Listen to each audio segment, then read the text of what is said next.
mchana mzima. Dada, mama,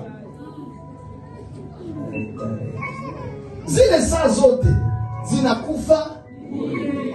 Mimi nisaulize hivi, wende umkamate mai mnyumba, ukamate sabuni, unaenda tu nao bila objectif. Ile mai yetu unaimalizia nini? Ile sabuni epesezi unaimalizia nini?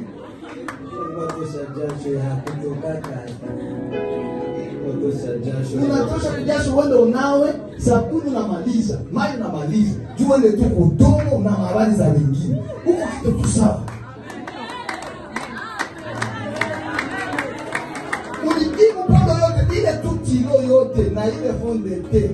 Yote pakala msura.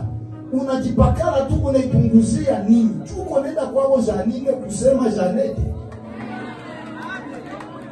Uko mnini? Sujipodozi unaenda mubili.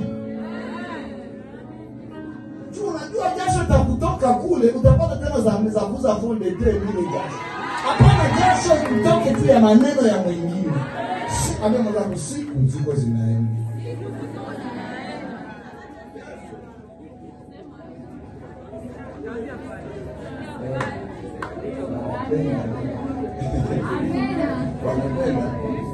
Wanasaidia sana. Ame mwenzako, borafiki ni magharibi.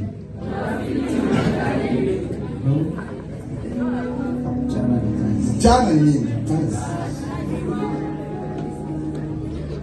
Maneno ni jioni. Usikie niliariwa sikia na huko mkrike ya kuchamba ya kuchafua wengine na kutenda wengine. Ni jutu ulikosa ya kufundisha na hivyo una, lakini umeshapata ya kufanya kidomo huko na ya kuchunguza pale. Hatuta kusema tu ndio kazi kwa kichwa. Na iko aibu na pole sana kwa mwanaume mwata kuoa.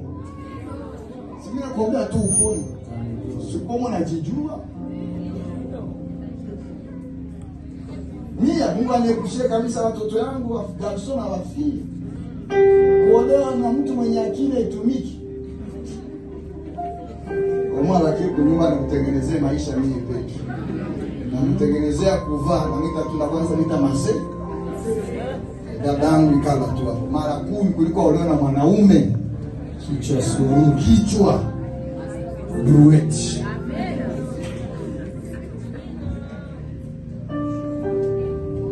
Siwezi kupatia fie wangu, siwezi kupatia garso wangu na uko na kichwa yenye haiwezi.